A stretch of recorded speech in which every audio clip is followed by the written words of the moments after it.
sí o sí tiene que ver. En general son cosas que tienen que ver con pedir algún estudio con gente para una situación de gente. Así que puedo ir avisando cuáles son los momentos que son muy clave. Y todo eso sí. no preguntando. Vamos a ver sobre tumores raquimedulares y una de las cosas importantes de tumores raquimedulares es la clasificación. ¿Sí? Vamos a ver 3 tipos de tumores raquimedulares. Díganme si ven bien ahí en esta pantalla, son bien fotos. Se ve bien. ¿Cómo? Esto y cromático. Ah. Por eso digo, son clases cortas y antiguas. Tenemos 3 tipos de tumores raquimedulares de acuerdo a la ubicación anatómica. ¿Sí? Vamos a tener, primero, no se maten en copiar y en al cual va a firmar, después les paso lo que dicen después. Primero, vamos a tener tumores intramedulares, tumores extramedulares, intradurales y tumores extradurales. ¿Sí? O sea, de acuerdo a si el tumor está adentro de la médula y adentro de la obra madre, obviamente, porque está dentro de la médula, está dentro de la obra madre. Esos son los intramedulares puros, los extramedulares que están por fuera de la médula, pero por dentro de la obra madre, y los extradurales que van a estar por fuera de la médula y por fuera de la obra madre. ¿Sí? Esta clasificación es importante porque de acuerdo a estas ubicaciones vamos a tener distintos tipos de tumores, distintas formas clínicas de presentación, distintos estudios que vamos a hacer, etc. Entonces, empezando con los intramedulares puros. Son tumores que, sobre todo en adultos, son relativamente raros. ¿Sí? De los 3 tipos de tumores son los más raros. ¿No podemos cerrar? Sí, sí, sí. Ah, cierro. No, está acá. Sí. No. Cierra que son los protocolos. Beneficio para todos. Les decía, los tumores intramedulares son relativamente raros. ¿Sí? En adultos, más o menos el 5% de todos los tumores del sistema nervioso. Y en chicos son más frecuentes, son más o menos un 10% de los tumores del sistema nervioso. Y entre los tumores raquimedulares son un 20% en adultos y más o menos 35% en niños.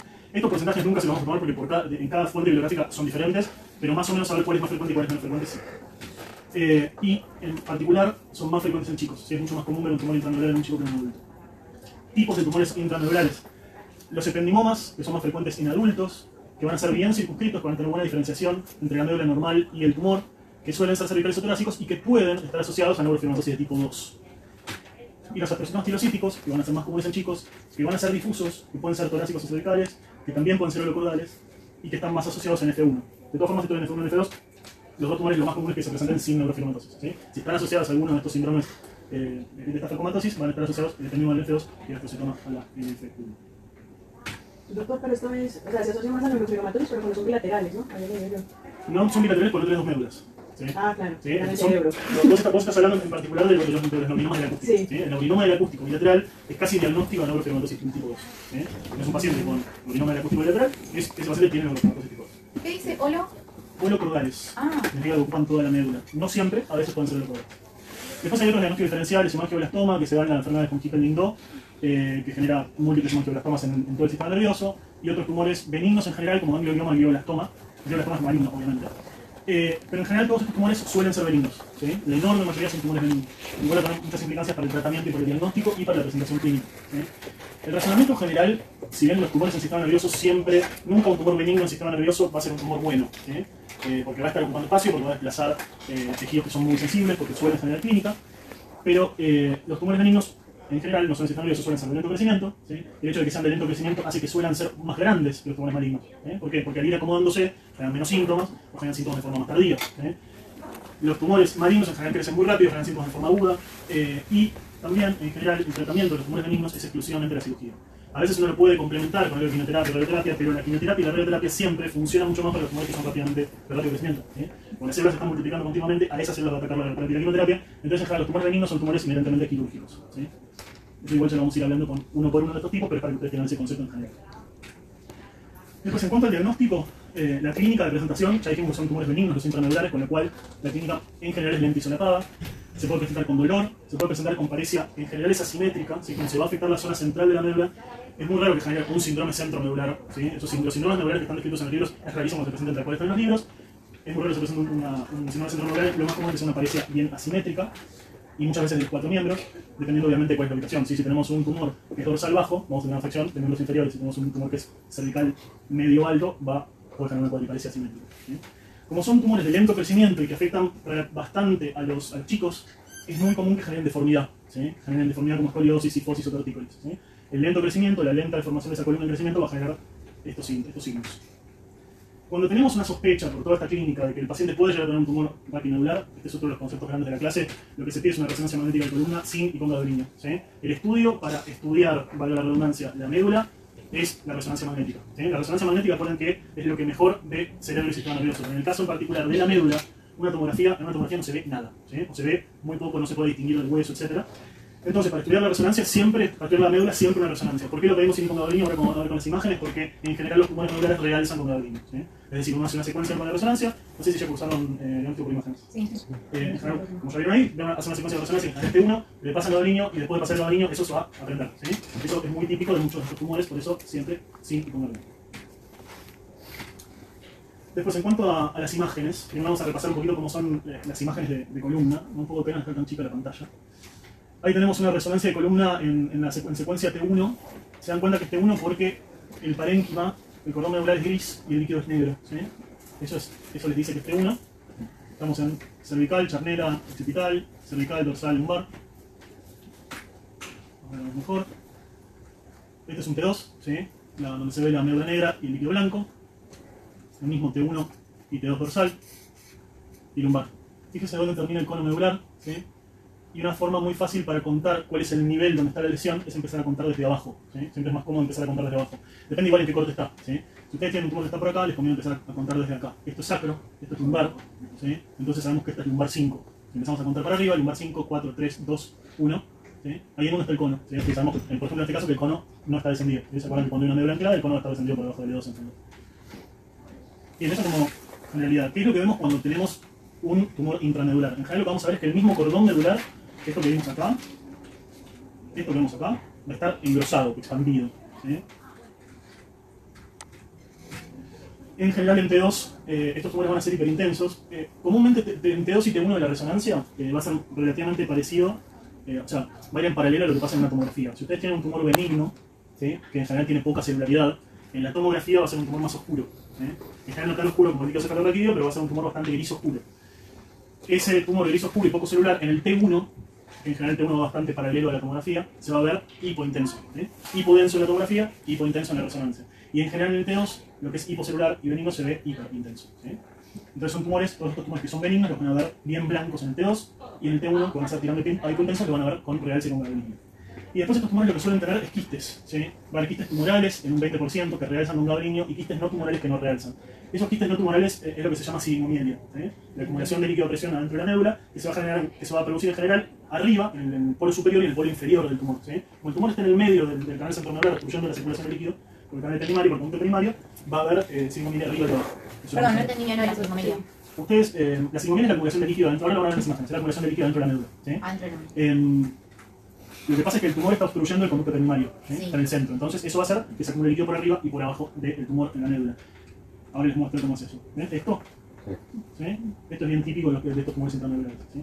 Este en particular es un tumor cervical que ocupa pocos espacios en un adulto, ¿sí? Que tiene un quiste arriba y un quiste abajo. Acá tiene un poquito de sangre porque tiene un T2 que está bastante negro. Todo esto es típico de ependimoma. ¿Sí? Es un ependimoma intramedular. Que fíjense que esto es un T2, esto es un T1, que ven que es iso intenso, que realza bien con el Gabardini. ¿Sí? Ahora, en general, esto ya es un astrocytoma pilocítico. Ven que acá también tiene un poquito de sigmonielia arriba, un poquito de sigmonielia abajo, y este es el tumor. ¿Sí? Fíjense que es un poco más grande, es un poco más difuso. ¿Sí? A veces se puede diferenciar eso en la resonancia, a veces no. El resultado definitivo siempre va a tomar con un patológico que no sale en la cirugía.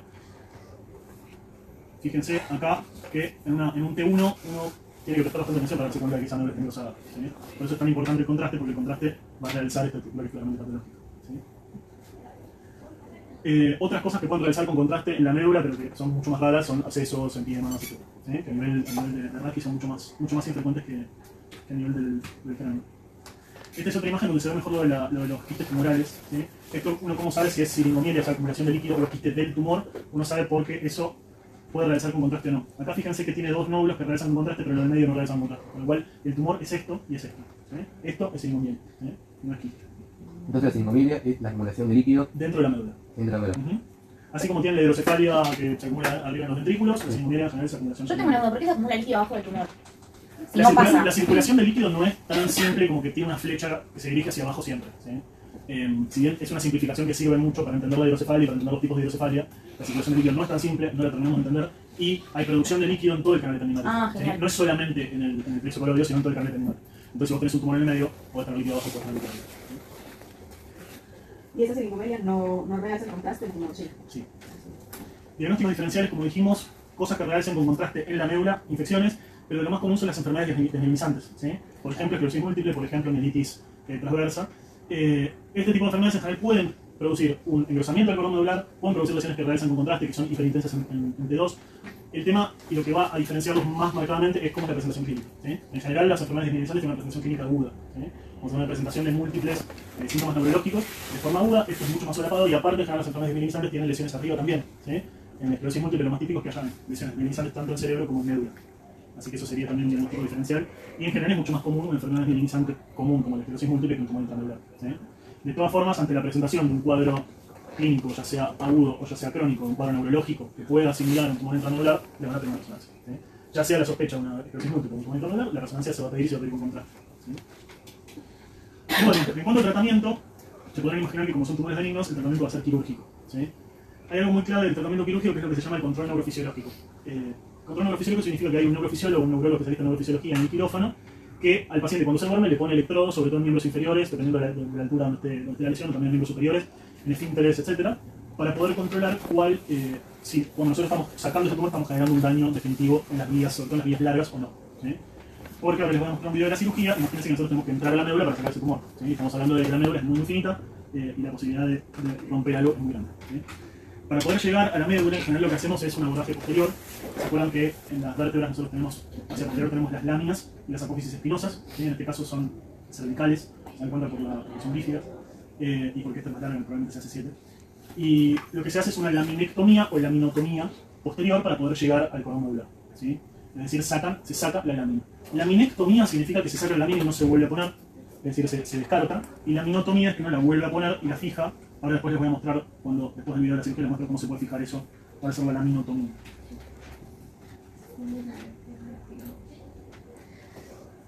Este es un video robado porque se ve muy lindo. Fíjense, acá está una imagen muy típica de lo que yo les decía, ¿sí? Una silingonielia enorme, por arriba y por abajo, fíjense que no realiza un contraste y un nódulo justo en el medio. Esta es la mejor situación porque tenés disecado el tumor arriba y disecado el tumor abajo. Entonces lo único que tenés que hacer es abrir en esta zona. Fíjense que realiza un contraste, es un adulto, está a nivel dorsal, es chiquito, es como probablemente un tendón. Polar cyst both above and below the tumor back. Paciente obviamente boca abajo, se marca la incisión y acá ya está abierta la dura madre, a la cual se dieron varios puntos de anclaje para que se separe la dura madre. Y en esta capita que hay, que es como que tuviera líquido por detrás, es el aracnoides. El aracnoides cubriendo a la médula que está engrosada. Ahí ya se abrió la dura madre y la aracnoides. Y se está marcando la ubicación más o menos aproximada del rafe medio posterior. Donde ahí lo que se hace es estimular con un electrodo, mandando electricidad, y para ver si uno está en los cordones posteriores o está justo en el rafe medio, ¿sí? En la zona en la que la estimulación es negativa, uno asume que es justo el rafe medio entre el cordón posterior y el cordón posterior, y ahí se empieza a separar los dos cordones posteriores para entrar en la médula y sacar el tumor, ¿sí? Fíjense que ahí ya se están abriendo los dos cordones posteriores y en el fondo eso que es medio violáceo es el tumor intramedular. Estos son unos puntos que se ve la pía madre para poder abrir un poquito más. Todo esto se hace con microscopio quirúrgico porque es bastante delicado. Y fíjense que está bastante diferenciado de la médula normal. Van a ver que ahora se le va generando el plano, se va separando el espacio. ¿Es eso blanquito? Todo esto blanco es la médula normal y todo esto rojo es el tumor. Imagínense que la parte más peligrosa, acá nosotros estamos separando, se están separando, nosotros no, esta gente está separando los cordones posteriores, pero la zona más peligrosa es la anterior, ¿sí? Porque en general hacia anteriores el tumor va a estar contactando con las vías piramidales. Entonces es muy determinante si el tumor está pegado adelante o no. Si estos tumores están pegados, sobre todo la parte anterior que puede generar un descenso en los potenciales motores muy notorio, ahí uno puede llegar para la cirugía, ¿sí? Porque obviamente uno trata de siempre que sea primordial la función por sobre la resección del tumor, ¿sí? Sobre todo en estos tumores benignos. Fíjense que ahí está bien liberado, está bastante separado de la parte anterior, acá está bastante pegado. No importa lo cuidadoso que sea, siempre con un déficit de la unidad, ¿no? Casi siempre en estos casos hay por lo menos déficits pequeños posoperatorios, pero en general se recuperan si no hubo un descenso muy notorio de los potenciales en la cirugía y si el tumor no estaba muy pegado.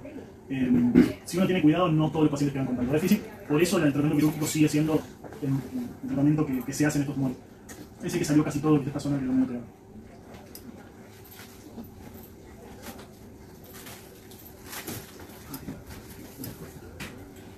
Los ependiomas suelen tener más planos de separación que los angiocitomas, que son mucho más difusos. Obviamente, como uno trata de evitar que los pacientes queden con secuelas, cuando el tumor es mucho más difuso y uno lo puede separar de la médula normal, suele quedar tumor en estas cirugías y a veces pueden hacer quimioterapia para ayudar al tratamiento. Si bien no van a ser muy sensibles a la quimioterapia porque son de crecimiento lento. Esto es importante, que el pronóstico funcional depende de la resección y de la clínica prequirúrgica. Porque la tendencia que puede tener con este tipo de tumores es que si el paciente tiene poca sintomatología, uno trata de no operarlo, y uno trata de esperar a que tenga síntomas. ¿Sí? El tema es que lo que se ve es que cuanto uno más espera para que el paciente tenga síntomas, esos síntomas después no los va a recuperar. ¿Sí? Entonces, por eso, cuánto saque uno de la cirugía y cuán temprano uno lo opera al paciente, eso le va a dar mejor pronóstico funcional a largo plazo. Y ahora lo que yo les decía de cómo se vuelven a poner las láminas una vez sacadas, esto se llama una laminotomía, que se fija con microplatas que en general son de titanio y papellitos. Entonces, bueno, estamos en tumores intramedulares. Resumiendo, tumores benignos, ependimoma, aspercitoma, más comunes en chicos que en adultos, quirúrgicos, clínica solapada. ¿Sí? Vamos con los extramedulares intradurales. En adultos, dentro de los tumores primarios de raquimedulares son los más frecuentes porque son entre el 60 y el 70%. Dije primarios porque después entre las metástasis vamos a tener los extradurales. ¿Sí? Y en chicos son menos frecuentes, son aproximadamente el 15%. En adultos los más frecuentes, sí, importante. Los más comunes son el meningioma y el schwannoma. ¿Sí? El meningioma que crece de las meninges y el schwannoma que crece de las vainas de los nervios. ¿Sí? Dos tumores benignos y de lento crecimiento.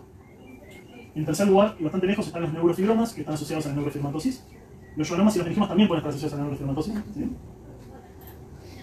Tanto neurofibromas como schwannomas son tumores de la vaina del nervio. Hay otro tipo de tumor, que es el ependimoma mixopapilar. El ependimoma mixopapilar no es lo mismo que el ependimoma intramedular. Son dos ependimomas diferentes que se comportan de formas diferentes. En la última clasificación de la OMS, la más reciente, el ependimoma mixopapilar pasó a ser grado 2 cuando antes era grado 1. ¿Sí? Si bien son tumores benignos, son tumores que tienen bastante tendencia a la recidiva y a la diseminación. ¿Sí? Y la característica de los mixopapilares es que crecen a nivel del cono o del fibro. Y en chicos, en general, adolescentes, es la edad más común. Así que si ven un tumor en fibro en un adolescente, piensan en un ependimoma mixopapilar. Todos estos tumores son benignos, pero también podemos tener dentro de los tumores intradurales, extramedulares, lo que se llama metástasis leptomeningias. ¿Sí? La metástasis leptomeningia significa la diseminación de tumor por el espacio subaracnoideo. ¿Sí? Uno puede tener diseminación de tumor, como vamos a ver en esta clase, otro tipo de tumores raquimedulares que son metástasis y que son más comunes que estas, son las metástasis óseas, ¿sí? Van a afectar específicamente a la columna. Estos van a ser diseminaciones a través del líquido cefalorraquídeo. En adultos va a ser más común melanoma, pulmón y mama. Y en chicos lo más común es que sea tumores de fosa posterior, ¿sí? Que creo que esto ya tuvieron en clase de tumores de fosa posterior. ¿Sí?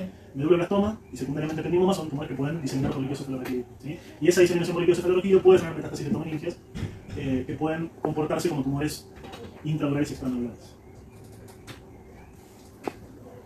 En cuanto a diagnóstico, la clínica, como suelen ser tumores benignos, obviamente esto no incluye las metástasis leptomeningias. Los meningiomas y los schwannomas suelen ser tumores de lento crecimiento, clínica lenta y solapada. Lo que lo va a diferenciar de las tumores medulares es el dolor de características radiculares y con más alteraciones sensitivas, específicamente porque, sobre todo, los schwannomas crecen a nivel de un nervio, ¿sí? Y pueden comprimir a nivel del agujero de conjunción y la salida de ese nervio en particular y generar un dolor radicular específico en esa zona.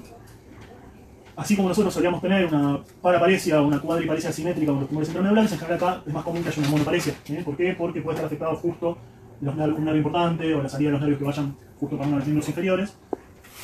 Y también por crecimiento lento y progresivo, sobre todo en chicos, puede generar deformidades, sobre todo en niños. Con nosotros hay que pedir una resonancia magnética sin cundabulina para estudiarlos. ¿Sí? Imágenes. En general son lesiones chiquitas, ¿sí? Los tumores intramedulares pueden ser chicos, pero pueden también ser mucho más grandes. Los extramedulares suelen ser chiquitos de 1 o 2 niveles. Suelen generar una compresión o desviación del cordón medular. Así como en los tumores intramedulares nosotros vamos a ver un engrosamiento del cordón medular, acá va a haber una desviación del cordón medular, ahora vamos a ver en las imágenes. También suelen ser hiperintensos en T2, que realizan el cordón medular en ese sentido son bastante parecidos al cinta. Y hay algunas características específicas de cada uno de los tumores que ahora vamos a ver en las imágenes. Los meningiomas tienen el llamado signo del cometa o la cola dural, ¿sí? Que es el signo de la implantación del meningioma en la dura madre. Los schwannomas suelen tener una imagen del reloj de arena en los cortes axiales, porque se meten al agujero de conjunción, ¿sí? Ahora lo vamos a ver también. Los ependimomas mixopapilares suelen crecer a nivel del cono del filum, y las metástasis leptomeningias generan un realce difuso de los bordes de toda la médula, ¿sí? Que ahora también lo vamos a ver. Hay algunos diagnósticos diferenciales que son mucho menos frecuentes. Fíjense acá, que tenemos una lesión isointensa. Esto es un T1, es un T1, el líquido es negro, la médula es gris, que parece anterior a la médula, que está comprimiendo de forma extrínseca anterior a la médula. Y fíjense que la imagen realza con gadolinio y tiene estas dos cositas acá, ¿sí? Sobre todo acá arriba, pero el signo del cometa es la implantación dural, es un meningioma anterior, ¿sí? Lo difícil de estos meningiomas anteriores, que ahora vamos a ver, es que uno tendría en teoría que tratar de sacar toda la aura madre a la cual está implantado. Imagínense que entrar desde atrás, correr a la médula, sacar el meningioma y encima sacarle esa aura madre y cerrarla es muy complejo. Entonces muchas veces uno saca el tumor pero queda la implantación neural de ese tumor, lo cual hace que la posibilidad de recidiva sea mayor. Que ahora vamos a ver que es la clasificación de Simpson de los meningiomas. Entonces la cola dural, el signo del cometa, típico de los meningiomas. Después fíjense que acá tenemos, este es un corte a nivel dorso lumbar, acá están los riñones, el cuerpo vertebral, y fíjense que acá hay una lesión que se mete a canal y que va también acá a nivel de los músculos paraespinales, y tiene una imagen que uno podría pensar que es como un reloj de arena, ¿sí? Ahí, que realiza intensamente con el ladrillo. Esto en particular es un neurofibroma, un paciente con neurofibromatosis. Podría tener un comportamiento parecido también a un adenoma, un schwannoma, perdón. La imagen de reloj de arena típica de estos tumores que crecen a nivel del nervio, entonces ocupan el espacio del agujero de conjunción, generan una invasión del espacio intraraquídeo, el espacio extra, con lo cual tienen esa forma. Después fíjense esta lesión, ¿alguno me quiere describir cómo sería esta lesión? ¿Ven? ¿A qué nivel está? ¿Qué secuencia es? Secuencia que es la resonancia magnética, la secuencia T2, ¿Sí? que estaría a nivel de 5, 4, 3, 2, 1, en el medio de L1 y L2. Perfecto. Ahí ¿Y cómo te parece que es hiperintenso, es hipointenso? realiza como un Alodini. La orina no sabemos por qué. La orina no sabemos porque fíjate es un T2 y no tenemos acá la orina. La orina lo pones en el T1, acá se lo puso incompleto. Pero está asociado a qué estructura, a qué parte de la médula. Pero tiene que andar, ¿no? Está justo en el cono. ¿Sí? Está justo en el cono. ¿Sí? Esto es típico de un determinado mixopilar. ¿Sí? La lesión es justo a nivel del cono medular. Acá está el T1. Fíjense que tiene hipo. Fíjense el T1 uno puede directamente nivelarlo. ¿Sí? Pero con ese contraste y realiza bien marcadamente. Fíjense acá que aparte de realizar el tumor está esto. Este es un epitelio mixopilar que ya tiene una diseminación leptomeningia a la presentación. ¿Sí? Fíjense que esta realce está rodeando la médula, es una diseminación leptomeningia que se suele dar mucho más común en pacientes que tienen diseminación de tumores de fosa posterior o diseminación metastásica de tumores malignos. Bueno, y hablando de eso mismo, fíjense, este es un tumor con una línea, ¿entienden esto?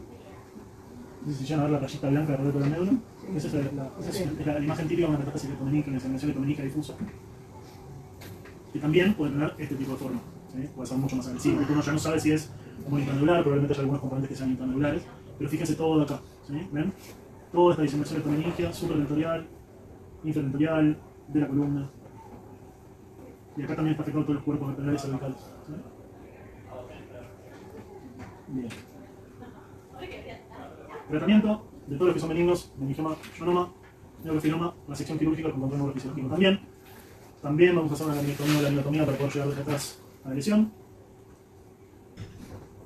Los meningiomas, como les decía, están pegados a la aura madre y uno tiene que tratar de recetarla. Esto no sé si vieron meningiomas en la clase de tumores, pero bueno, es una de las cosas más importantes de la cirugía de meningioma, tratar de recetar esa aura a la cual están pegados. Y hay una clasificación que se llama los grados de Simpson, que es la clasificación de la resección, del tipo de la extensión de la resección de un meningioma.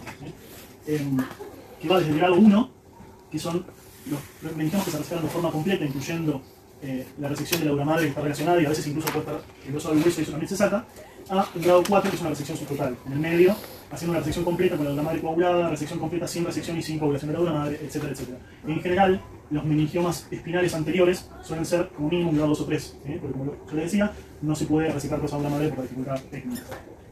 La clasificación de Simpson le dice cuánto grado de recurrencia puede tener un meningioma. Así, los que se sacan por la aura madre recurren a los 10 años un 10%, los que se sacan subtotales hasta un 40%. Por más que son malignos, tienen alto grado de recidiva si uno saca eso. Los schwannomas, como les había dicho, en general hacen de un nervio, así que uno comúnmente va a tener que sacrificar un nervio, porque el tumor va a nacer de ahí, lo vamos a ver en un video. Y lo mismo que las otras, el pronóstico funcional va a depender del grado de resección y de la técnica de quirúrgica. Si esperamos que el paciente tenga muchos síntomas, le va a ir peor en cuanto a funcionalidad. Les muestro rápido el video, que se imaginan que va a ser bastante diferente.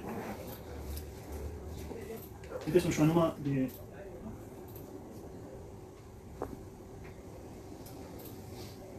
un adulto con dolor en la pierna, dolor radicular en la pierna, una lesión redondeada que realiza mucho un contraste a nivel de la cola de caballo. ¿Sí? Acá está el cono, acá está la cola de caballo. Esto podría ser un ependimo mixopapilar si fuera un adolescente, sí, podría ser. Por imagen no tiene por qué ser tan diferenciable. Cuando lo veamos en la cirugía vamos a ver que no lo es. Ahí se está abriendo la aura madre, ¿sí? Ya se hizo la laminectomía, este es el saco dural y se está abriendo la aura madre. Ahí ya con visión de microscopio se está abriendo el aracnoides. Y fíjense, todos esos fideos de fondo son los nervios de la cola de caballo. Abriendo los nervios de la cola de caballo, van a ver que está la lesión tumoral. Y fíjense esto que claro que está, como la raíz, una raíz en la cual crece ese nervio. Esa raíz va a terminar siendo sacrificada, no tiene que siempre fijarse si estas raíces que están medio pegadas al nervio son raíces que están pasantes o si la raíz en la que crece el nervio.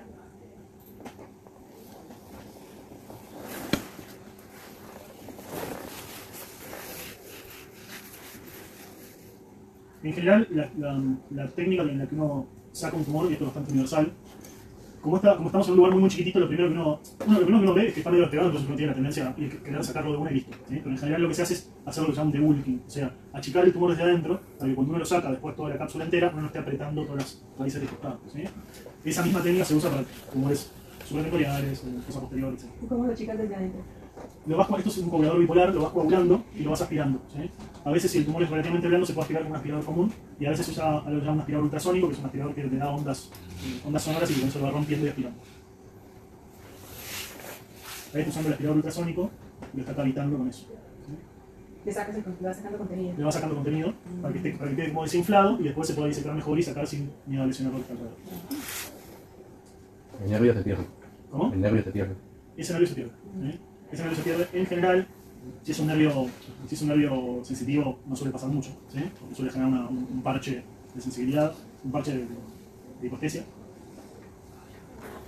Ese nervio se pierde, pero si esto no se opera, sigue creciendo y parece. Sí, lo sacaste. Ahí se ve como ya coagularon la implantación de ese nervio y ahí está. Wow.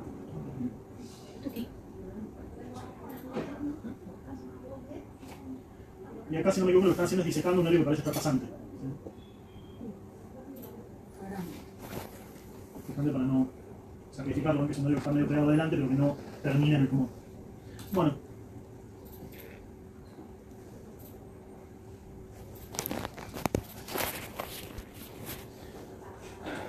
Obviamente que como tenemos metástasis, esto de operarlos no va a ser la práctica de tratamiento. En general se hace quimioterapia, radioterapia, en general suelen tener mal pronóstico porque suelen ser tumores malignos. Y el tratamiento es el tradicional. Bueno, nos quedan los extradurales. Acabo de cambiar bastante porque estos tumores en general lo más común es que sean malignos, ¿sí? Ya sea por extensión local o por metástasis. Entonces nos va a cambiar notoriamente cuál va a ser la clínica de presentación y cómo van a ser las cosas que nosotros tenemos que hacer y la velocidad que tenemos que tomar con esa presentación clínica. De acuerdo a distintas fuentes, puede ser entre 40 y 60%, algunos dicen que son más comunes que los intradurales extradurales. La medio peleada es el primer puesto. En adultos suelen ser metástasis de mama, pulmón y próstata, es decir, las metástasis que afectan hueso. ¿Sí? ¿Por qué? Porque van a ser metástasis que afectan hueso y desde el hueso van a comprimir de forma extradural el cordón medular o van a generar, por ejemplo, una fractura patológica que puede generar una compresión de forma extradural. Y en chicos van a ser más comúnmente el neuroblastoma o el sarcoma de Ewing. El neuroblastoma, que son tumores malignos que crecen a nivel de mediastino y retroperitoneo, es un tumor sólido más común en chicos. O el sarcoma de Ewing, que es un tumor de crecimiento óseo que puede generar compresión, ya sea por crecimiento local o por metástasis. Hay otro tipo de tumores que no necesariamente son malignos, pero son mucho más raros, como el quiste neurismático, el hemangioma, que son todos tumores en general del cuerpo vertebral, o los osteosarcomas, que en general son diseminaciones de osteosarcomas de los miembros. La gran mayoría de estos tumores, sobre todo metástasis, neuroblastomas, sarcoma de Ewing malignos, con lo cual la presentación clínica va a ser aguda o subaguda. Tenés la gran diferencia con el resto. Puede haber dolor, puede haber hipostesia, puede haber una paraparesia progresiva y puede haber trastornos esfinterianos. Y esto es uno de los conceptos más importantes. Si ustedes tienen un paciente con una paraparesia progresiva y con trastornos esfinterianos, por ejemplo, incontinencia urinaria, globo vesical, etc., y esto se presenta en las últimas horas, sobre todo en las últimas 12 horas, pidan una resonancia magnética de columna sílico gadolinio urgente. Un paciente que tiene una paraparesia progresiva y trastornos esfinterianos progresivos, es muy probable que vaya a la paraplejía si nosotros no encontramos por qué está teniendo eso y no lo tratamos rápido. Esto es una verdadera urgencia. Tener esa resonancia para ver si esto es pasible a un tratamiento neuroquirúrgico.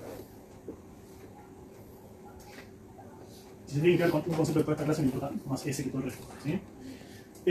Las metástasis, que como ya vimos son mucho más frecuentes en adultos, pueden ser, en cuanto a las imágenes, pueden ser osteoblásticas, mixtas u osteolíticas. ¿Sí? Osteoblásticas son las que van a generar hueso, osteolíticas son las que van a comer hueso y las mixtas son las que tienen un poco de las dos cosas. ¿Sí? Obviamente, esto les va a contar cómo se van a ver en la tomografía o en la radiografía, ¿sí? Porque obviamente las osteoblásticas se van a ver bien hiperinatomo y las osteolíticas se van a ver hipoanatomo. ¿Sí? Osteoblásticas, las que generan hueso, próstata, comen hueso, pulmón, mixtas mama. ¿Sí? En general ese es el patrón.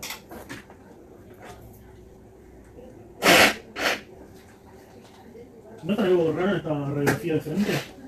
¿Algo asimétrico, algo raro? Sí, ahí. ¿Dónde? Ahí. Yo voy Abajo. bajando y decimos, Ahí, al costadito. ¿esto? No, el otro lado. ¿Acá? Sí. Fíjate en realidad que estos son los pedículos, visto de frente. ¿Sí? los pedículos microestrantes que están acá, están simétricos, acá están simétricos, están simétricos, acá hay uno solo. Este pedículo no se ve. ¿Sí? Esto en general es porque está tomado ese pedículo con tumor. Lo más común es que sea un tumor metastásico por ubicación. Esto, algunos lo describen como que es, si se fijan, si esto es un piquito y estos son los dos ojos, es como si fuera un búho. Entonces, como un búho viniendo del ojo. Sí, la dije. Por la afección del pedículo, probablemente la metástasis, si lo ven en una radiografía, no cuando le vayan a hacer pacientes de metástasis, hagan estudios, hagan una tomografía, una resonancia. Recuerden que para ver hueso siempre sirve más la tomografía y para ver si está afectada la médula sirve la resonancia. Si ustedes, en un paciente que, por ejemplo, tiene un CA de pulmón, ¿sí? Y le hacen una radiografía porque tiene dolor lumbar pero no tiene signos neurológicos, y le ven esto, en general el estudio de elección iba a ser la tomografía, no la resonancia, porque si no tiene signos neurológicos, no les va a importar tanto ver la médula, sino ver específicamente el hueso.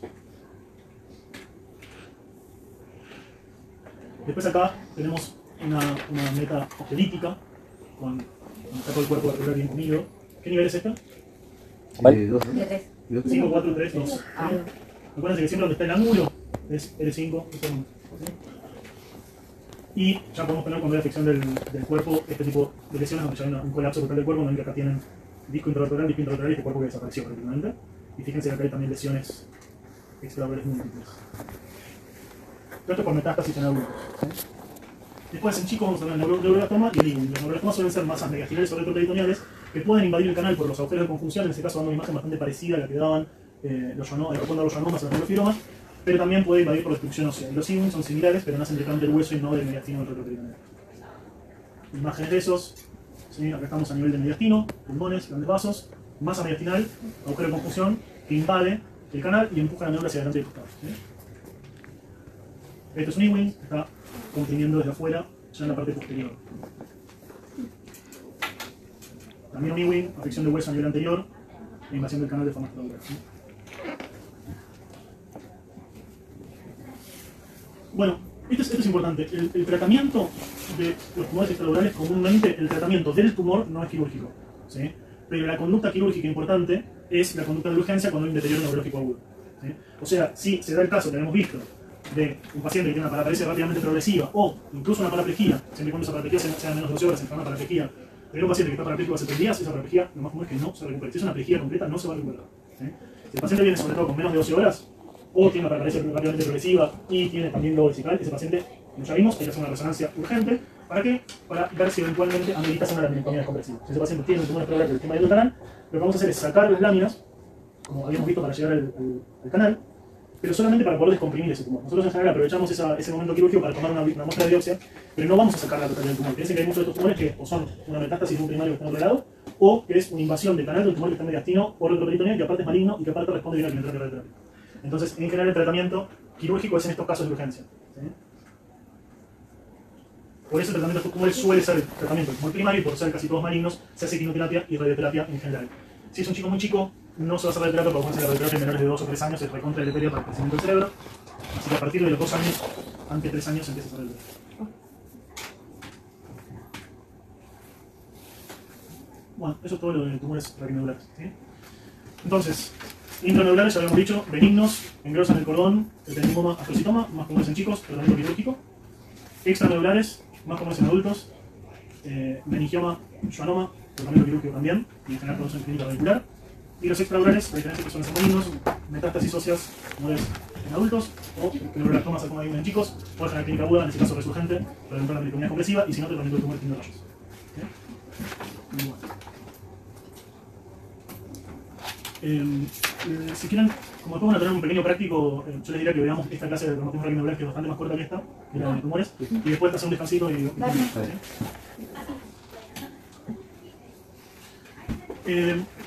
con esto también vamos a ir a los conceptos grandes y también se los voy a resumir al final para que los tengan claros. Primer concepto gigante, importante, que todo politraumatizado a priori tiene un traumatismo de columna. ¿Sí? Con lo cual, a todo paciente con un politrauma le ponen un collar de Filadelfia, como mínimo. ¿Sí? Si lo pueden explicar con una camilla, etc., mejor, pero como mínimo un collar de Filadelfia. ¿Por qué? Porque si tiene una fractura inestable a nivel cervical, pueden hasta matarlo movilizando. ¿Sí? ¿Se acuerdan qué núcleo importante a nivel más o menos de C4 en la médula?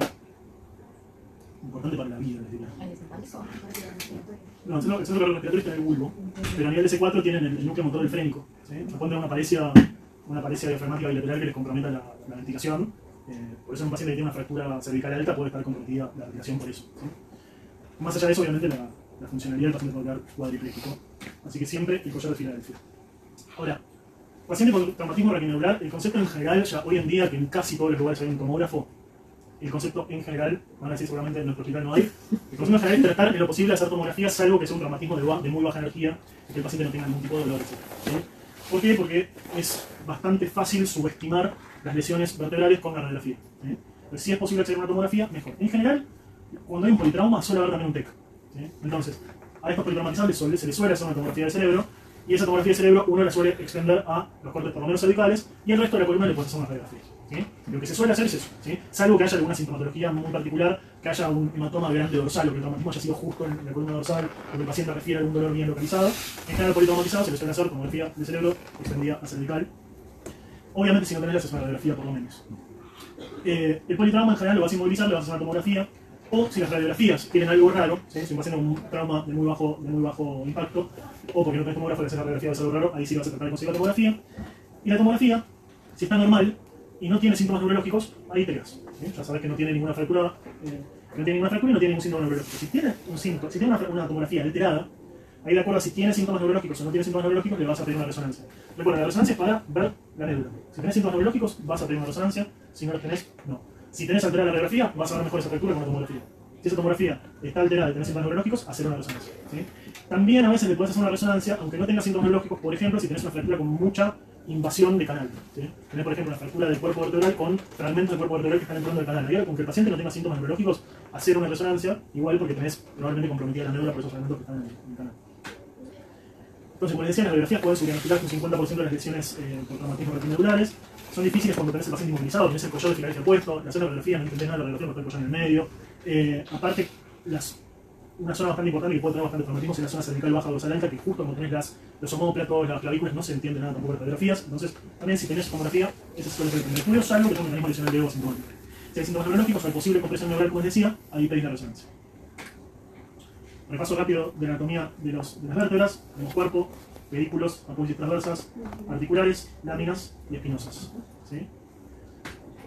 Tenemos algunas vértebras que tienen una anatomía particular, como C1 y C2, que acuérdense que tenemos la apófisis odontoides y la articulación rotatoria entre las dos, a través del ligamento también acrotoxoideo. Y acuérdense que la columna no es solamente hueso, sino que tenemos un montón de ligamentos en la columna. Específicamente, ligamento longitudinal anterior, ligamento longitudinal posterior, ligamento amarillo, flaum, interespinoso, supraespinoso, etc. Concepto importante, que es bastante atomizador y simplista, pero que en general funciona. ¿Sí? Lo que llaman las tres columnas de Dennis se refiere a que si uno divide la columna en forma sagital, uno la divide en una columna anterior, que es la mitad anterior del cuerpo, el ligamento longitudinal anterior, una columna media, que es la mitad posterior del cuerpo, el ligamento longitudinal posterior, y una columna posterior, que es el resto, que tiene articulares, láminas espinosas. Uno puede decir que si hay dos de esas tres columnas que están afectadas, esa columna está inestable. ¿Sí? En general, si tenés una sola, no va a estar inestable. ¿Sí? ¿Qué significa que una columna esté inestable? Que necesita una fijación quirúrgica. O sea, que necesita poner placas, tornillos, etc. para que esa fractura se selle y no genere esa inestabilidad. ¿Por qué? Porque ¿cuál es el problema del peligro de la inestabilidad? La lesión medular. Es lo mismo si una columna inestable que interfiere con la composición anatómica de la columna.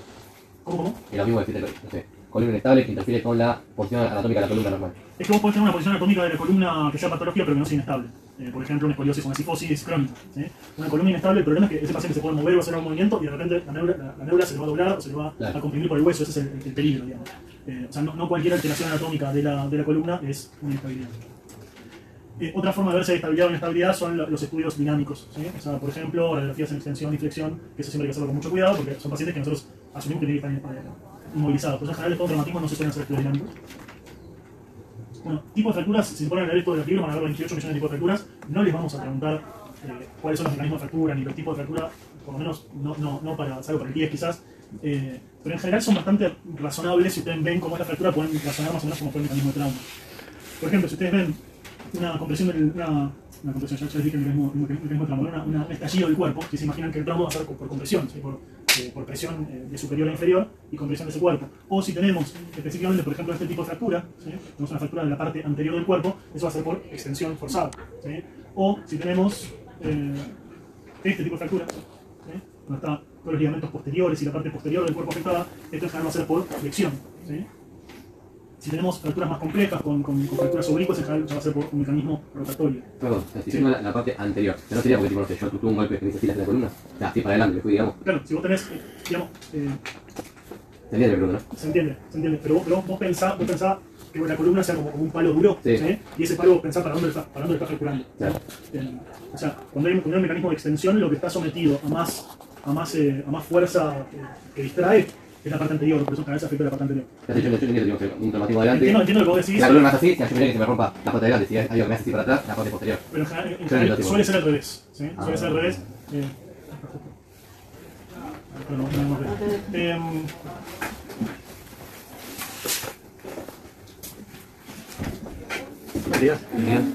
Bueno, ya enseguida termino. Igual les dije que quedan un pequeño descansito después de esta clase. Bueno, así que tenés bueno, igual que esto no es importante, ¿sí? Sí, no, me dio la duda. Que tiene sentido lo que decís, en general, cuando vos tenés un mecanismo de hiperflexión, tenés afectada la parte posterior, y cuando tenés un mecanismo de hiperextensión, tenés afectada la parte anterior. Ah, la de Jefferson, sí. Esta es la fractura de Jefferson, o la fractura de estallido del atlas, que es por un mecanismo compresivo en el que el occipital va a comprimir directamente el atlas. Por ejemplo, alguien que se tira una pileta vacía, que parece una tontería, pero es relativamente frecuente. Yo la vi. Después, esto, que es no llega a ser una fractura, pero que es una lesión que puede llegar a estar en traumatismos o puede llegar a estar también en algunas patologías crónicas, como por ejemplo la artritis reumatoidea, que es la subluxación acrontaxoidea, en la que lo que vamos a tener es una luxación de la odontoides que se va a desplazar. Recuerden que la odontoides está como abrazada por el ligamento acrontaxoideo, entonces ese ligamento si es muy laxo, por ejemplo en algunas patologías reumatológicas, sumado a un traumatismo, eso se puede separar, lo cual hace que la odontoides se clave en la médula cervical, ¿sí? Y lo que pasa es que este intervalo clanto-dental que se ve en el sagital, ¿sí? entre el atlas y la odontoides, aumenta, ¿sí? Este intervalo clanto-dental en general en adultos es menor a 2-3 milímetros y en chicos puede ser de hasta 5 milímetros, y es mayor a eso, hay una subluxación acrontaxoidea. Después hay muchos tipos de fractura de odontoides que suelen ser mucho más comunes en los chicos, Eso, en los pero el adultos. anterior, ¿cómo se hace con esa subluxación? El tratamiento de la subluxación en general es muy específico, eso no se lo vamos a preguntar, pero el tratamiento de la subluxación suele ser de tracción cervical y fijación. Porque en general cuando vos haces una tracción cervical, al hacer la tracción cervical, la única forma de que esa odontoides se enderece, y una vez hecha esa tracción, en general hay que terminar haciendo una fijación occipito-cervical. Porque ya el ligamento se rompió o está. Ese ligamento puede romperse o puede estar muy laxo, dependiendo de cuál sea el origen. ¿Sí? Si tenés un paciente con artritis reumatoide, en general es que es un ligamento no roto pero laxo. Si tenés un paciente postraumático con esto, en general es un ligamento roto. Muchos tipos de fracturas odontoides que no importan, suelen ser más comunes en chicos.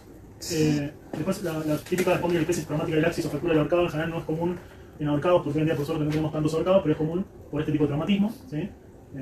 Por la hiperextensión y choque a nivel del volante, a nivel cervical, puede generar esta espondilolistesis traumática. También puede generar estas fracturas anteriores que se había dicho. Esas son todas fracturas a nivel de las dos primeras arterias cervicales. Las fracturas de C3 a C7 son el 80% de las fracturas cervicales en los adultos. Por eso es lo importante que yo les decía de ver bien la parte inferior cervical, que en general no se ve muy bien en las radiografías y se ve mucho mejor en las tomas. En los chicos es más frecuente la cervical alta, sobre todo en odontoides. Pero en adultos, el 80% de las cervicales es de C3 a C7. Bueno, seguimos con lo mismo. ¿Sí? Por ejemplo, esta, ¿qué tipo de mecanismo les parece que puede ser? Estallido. Compresión. ¿Sí? Lo mismo que esta. ¿Sí? A esta, el paciente vino con esta fractura y no tiene signos neurológicos, ¿verdad? ¿Tiene una resonancia o no? Sí, sí, no es el neurológico. Pero yo tengo una resonancia por esto, ¿no? Porque es un montón de fragmentos que están invadiendo el canal. Entonces tenés riesgo de compresión. Claro. ¿Sí? No tiene sintomatología neurológica, pero tiene riesgo de compresión. Después esta Esa es de posterior, medio posterior. es bien posterior, entonces por una flexión extrema. Y fíjate que las anteriores también pueden tener este tipo de fracturas. ¿Sí? Y vos tenés una distracción adelante y una compresión entre las dos espinosas atrás, que hace que se te rompa un espinoso. Bueno, la lesión medular, un traumatismo radiomedular, hay que sospecharla con una alteración del examen neurológico, y en todos esos casos siempre pedir una resonancia de columna urgente. Es más común cuando hay una fractura inestable, o sea que en general afecta más de las tres columnas de Dennis, y sobre todo cuando son desplazadas. Esto es importante que ahora se les voy a contar, que puede haber lesión medular sin que haya fractura, y eso tiene un nombre en particular. Y si bien es rarísimo, puede haber también un hematoma sutural o tibural. Los hematomas suturares o tiburales espinales son muchísimo más raros que los cerebrales. ¿Sí? Hay casos extremos, ¿sí? Por ejemplo, con este tipo de desplazamiento, donde esto va a generar un síndrome, probablemente un síndrome de compresión medular, de sección medular completa. Los síndromes de cordón anterior, cordón central, cordón seco, etc. no se suelen ver en la práctica. En general, cuando uno ve con un paciente que tiene una afección medular muy importante, suele ser un síndrome de sección medular completo. Y el CWOR, que es un concepto importante, es Spinal Cord Injury Without Radiographic Abnormality. O sea, daño traumático de la médula sin anormalidad radiológica. ¿Sí? La anormalidad radiológica se refiere a radiografía y tomografía, es decir, indemnidad ósea. Esto es muchísimo más común en chicos. ¿Por qué? Porque tienen columnas que son mucho más flexibles. ¿Sí? Entonces un chico puede soportar un traumatismo raquimeular mucho más intenso que un adulto sin generar una fractura, pero aún así puede llegar a generar un daño medular. ¿Sí? Fíjense, la normalidad de la radiografía y la tomografía es con un examen neurológico anormal, pero una resonancia de columna que suele ser también anormal. ¿Qué suelen tener estos chicos? Suelen tener, por ejemplo, una contusión en el medio de la médula. ¿Sí? Que eso no hay nada quirúrgico para hacer, solamente hay que esperar que pase el tiempo y se cicatrice. Hasta un tercio de los casos pueden ser reversibles. ¿Sí? Corticoides en traumatismo medular, hasta hace un tiempo el único uso de corticoides en traumatismos era en los traumatismos raquimeulares. ¿Sí? El único justificado por un protocolo que se hacía con un bol, metilprednisolona, etc. Esto cada vez se usa menos. ¿Sí? En la práctica, los corticoides en traumatismo medular tampoco se usan. Si los presionan preguntándole en qué caso podés llegar a usar corticoides en un traumatismo, el único es el traumatismo raquimeular, pero está tan discutido que ya ni se usan. ¿Sí? Ya los corticoides en traumatismo aumentan mucho la mortalidad y las complicaciones. Cirugías hay un montón. Nosotros acá en el hospital estas cirugías no las hacemos porque hay un servicio aparte que son los traumatólogos de columna, que hacen todas las fijaciones de columna. Esto se llama un narrow jacket, que es una forma de hacer una fijación occipito-cervical momentánea. ¿Sí? Esto se deja unos meses y después se saca.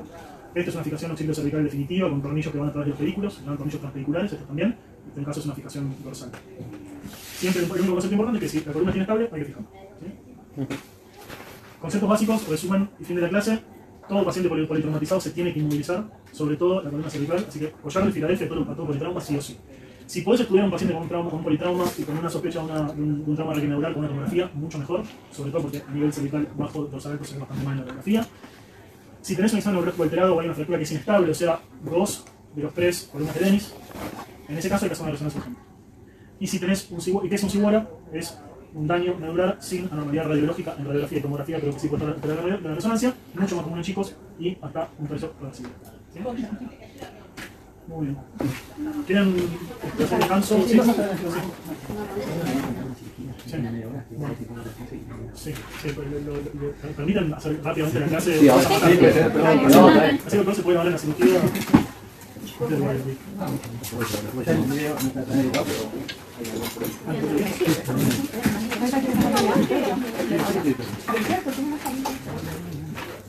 ¿Alguien se queda hoy? No, vos no. A los prácticos, o sea, si quiera puede venir al quirófano, puede ir al consultorio, si no quieren. Yo me quiero quedar, pero no sé quién se queda. No me maten, chicos. Yo no tengo otro. Es el último día, es el último día, sé que tienen otra materia, aparte es el último día, pueden estudiar. Ay, tiene el NF13 para cargar más igual. Yo, venga. ¿Alguien más? Necesito la carga, chicos. Eso, chicos. Cobrale bien. Cargo y paso. La mitad de la carga tenés que cobrar. Sí, 50%. Tenés que acreditar tu carga. Tengo que acreditar.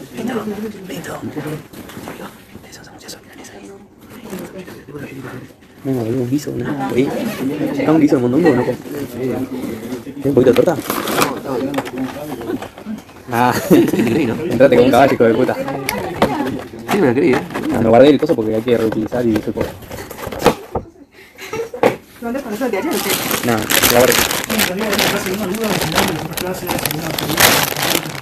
Yo tengo una duda porque no me la quiero mandar y es algo re importante. Me preguntan si es una cirugía descompresiva. También es una cirugía que se usa como forma de tratamiento en la cual ¿qué? ¿Estaba haciendo la cirugía descompresiva para TEC? Sí, para cráneo en general. Sí. El nombre es craniectomía descompresiva. Eso. O sea, significa que vos, lo dice el nombre, vos estás sacando cráneo para descomprimir. ¿Entendés? Pero ya está, no le voy a poner ese pedacito. No, volver a poner el hueso eso se llama cranioplastía y es algo que se hace después, Sí. a mediano y largo plazo. El tratamiento quirúrgico de traumatismo refractario o tratamiento médico es la craniotomía descompresiva. Que vos tenés que sacar hueso, ampliar la otra madre y hacer una plástica de la otra madre para que todo eso esté mucho más amplio, para que cuando se hinche ese cerebro con el pasar de los días no se contamine el cerebro. El tratamiento de los pasos del tratamiento muscular. Pero es como una definición linda, te diría que es una cirugía. Una definición linda. Diciendo que la craniotomía descompresiva se lo está definiendo, porque significa que estás sacando hueso para que se descomprime el cerebro. Listo, eso me gustó. Bueno, chicos, yo les voy a hablar un poco de qué hacemos en este hospital con respecto a las patologías que involucran la craniosinstosis. Básicamente, la parte práctica, la parte teórica, supongo que ya se dieron la clase, ¿no? Sí. Bueno, una de las consultas más comunes es este paciente. 2 meses de deformidad craneal. Le llega al consultorio, no sé a qué se van a dedicar, pero van a encontrar a este paciente. ¿Cómo lo manejarían ahora? Tiene 2 meses, yo le diría que debería acostar al bebé del otro lado, porque usted no es un cierre abrupto de la de la estructura, que es simplemente que todo viene mucho de un lado. Sí, perfecto. Y es una verdadera craniosynostosis, es una plagiocefalia posicional. Es, En general, una cosa que en general cuando ves una posicional, que es de lo más común que vas a ver, si no vas a pediatra lo va todo el tiempo, esto es muy común que una de las dos orejas esté más adelante, Sí. y que todo el cráneo tenga alguna forma como el paralelogramo. Sí. O sea, que esta, en la frente del lado en el que está sentado este lado para adelante, eso es muy típico clínicamente. Pero en general le vas a pedir una radiografía. Que te parezca clínicamente, le vas a pedir una radiografía para, para ver si está abierta la sutura o no. Claro. Si está abierta la sutura, te quedas tranquilo, si está cerrada la sutura, no mandas con una sutura. Esta es la plagiocefalia posicional, como decía Guido, esta es la deformación que hace usualmente, se aleja de la sutura que está plana, la oreja, y mientras que en la verdadera craniosynostosis, porque la sutura está cerrada, la oreja y todas las estructuras de la cabeza en realidad se acercan, porque como la sutura cerrada como que las atrae hacia sí misma, ¿sí? Entonces esa es una gran diferencia. Pero como dijo Guido, bueno, siempre hay que cerciorarse de que la sutura esté permeable, ¿no?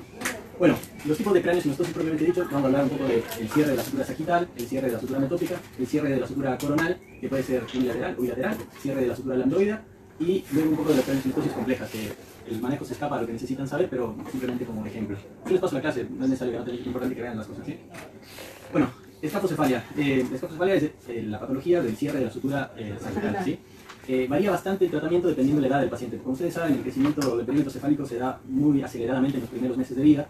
Por eso es muy diferente un paciente que tiene un mes a un paciente que tiene un año de vida, ¿sí? La cabeza crece mucho más rápido, algunas suturas se van cerrando naturalmente, no patológicamente, entonces hay que tener esto en cuenta, ¿sí? Y también para el desarrollo neurológico, si tenemos alguna sutura cerrada, el cerebro se quiere expandir hacia donde esté abierto y le cambia mucho la cabecita del nene dependiendo si tiene esta patología o no.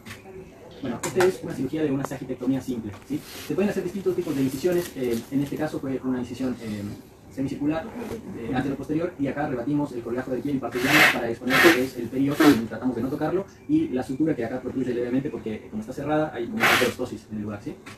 Después se hace un agujero en la parte más anterior, se diseca porque eso suele estar pegado al seno sagital y a la glándula madre subyacente, y después la cirugía consiste en sacar este fragmento, ¿sí? La sutura enferma es lo que hay que sacar. Esta es una sagitectomía simple, acá está una vez suturado, ¿sí?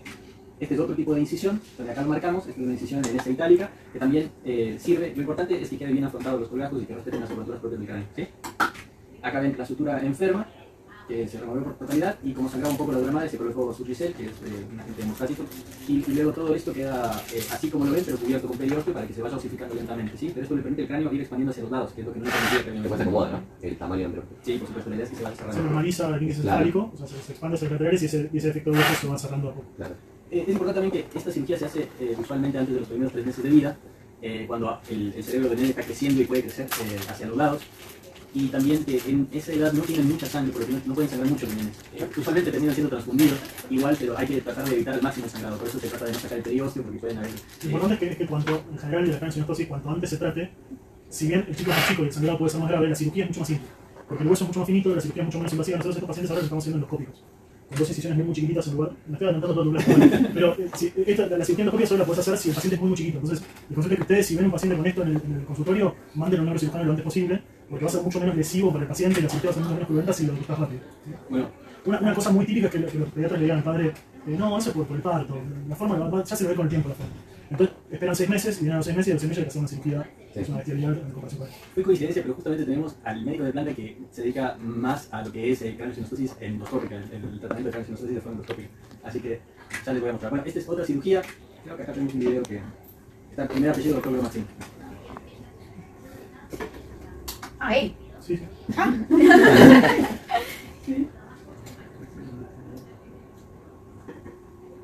Creo que el cambio es que las incisiones son horizontales y son mucho más chicas, y uno usando el endoscopio puede ir cortando y coagulando el hueso. Obviamente es mucho más incómodo que tener todo el hueso expuesto, pero lo que hace es que sangre menos el paciente y le deja también menos cicatriz. Eso es todo el plano sublabial, o sea, por debajo del cuero cabelludo, que se separa con población.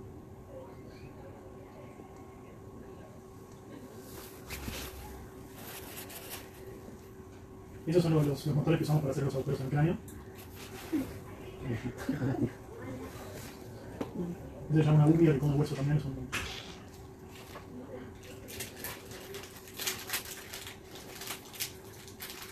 ¿Estas cirugías son de quinto año o de segundo, Por tercero? ahora les Esta técnica es una técnica que se hace hace como 25 años en Estados Unidos, pero que acá no le estaba haciendo nadie. Entonces medio como que lo estamos haciendo hace un año y todavía estoy yo en la curva de aprendizaje y los residentes metiendo mano a poco, pero todavía medio me estoy entrando yo. Ahí lo que se había visto antes era el corte cerebral. ¿Te salió mal una vez? Una vez se rompió la madre en un puntito, que eso es medio molesto porque hay que ir a suturarlo. Y una vez se abrió un poquito la piel fuera de la incisión. Pero quejas nunca. No, le pero metió los padres fe. siempre felices porque Será horrible. son chiquitos. Ahí ven como esto se corta con tijera el hueso porque como son chicos chiquitos se corta Esto directamente tu con padre tijera. no lo ve. Lo ve cuando se pasan dos incisiones chiquititas y el chico mejora de su aspecto general. Y ahí sale la sagital. Este es el trasplante de cabello. Esta es la sutura. Fíjense cómo el seno sagital hace como una especie de canalita en el hueso.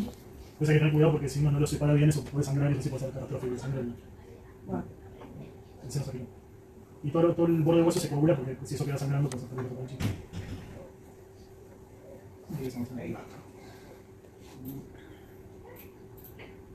Eso se llena con una sustancia que se llama sushi flow y es infalible. Se hacen dos suturas entre ellos.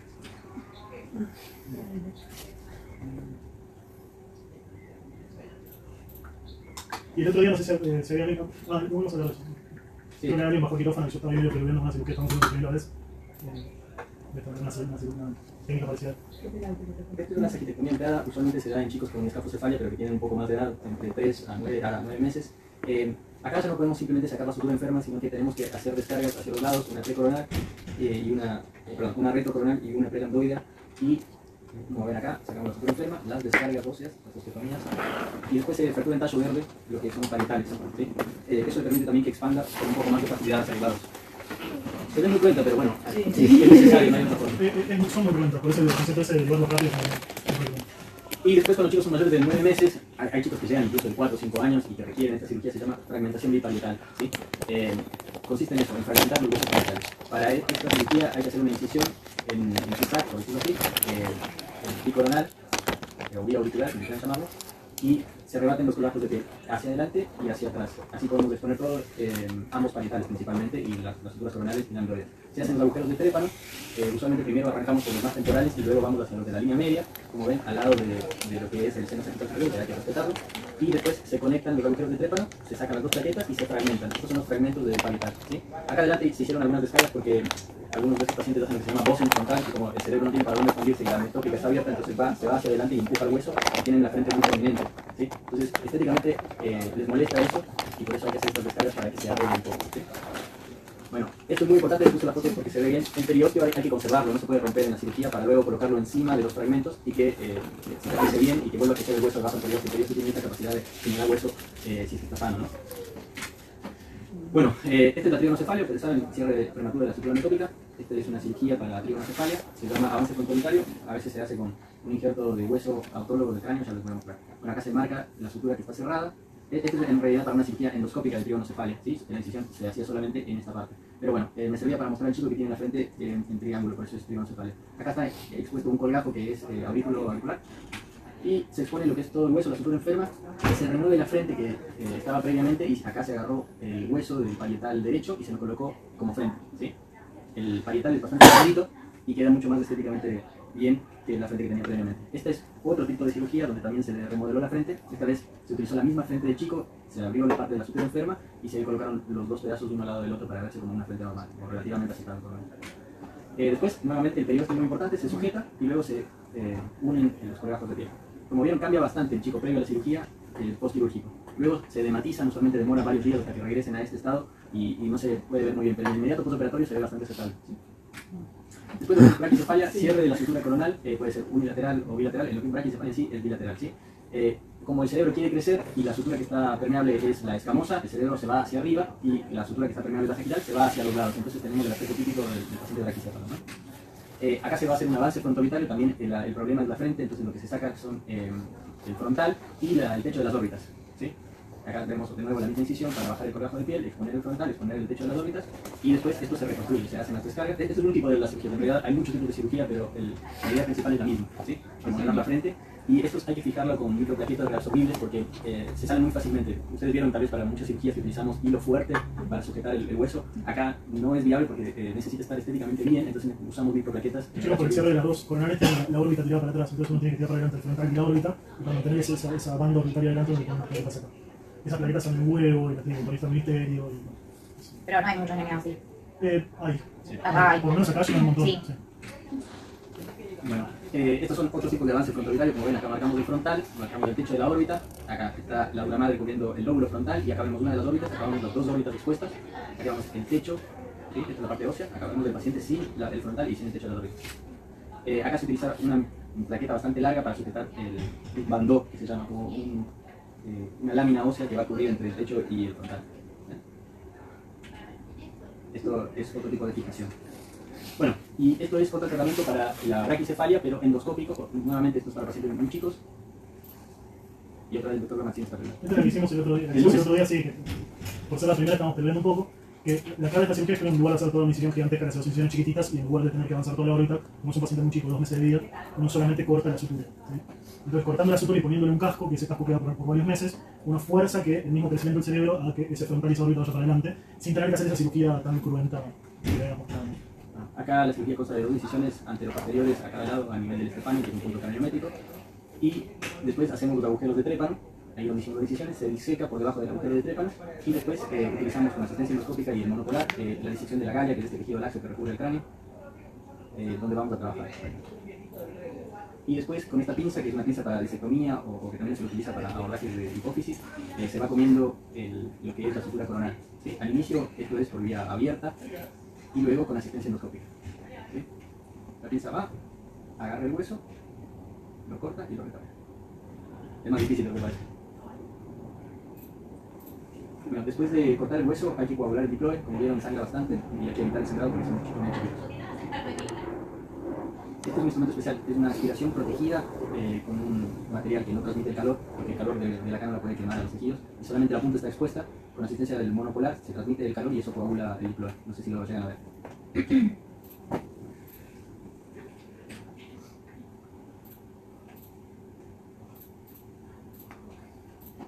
Bueno, después también está la plaquiocefalia anterior, que es unilateral. Acá ven para dónde crece el cráneo, dependiendo de la sutura que está abierta. Entonces los chicos pueden llegar a ser muy deformes. Acá hay una radiografía donde se ve el signo del arlequín, que es el signo típico de los pacientes con cráneos sinusóticos en la radiografía. Ven que el ojo se les va hacia arriba y tienen como una espícula acá. Es el signo del arlequín. Fíjense cómo miren esta radiografía, que es una placa anterior, es un cierre unilateral de la coronal, y fíjense.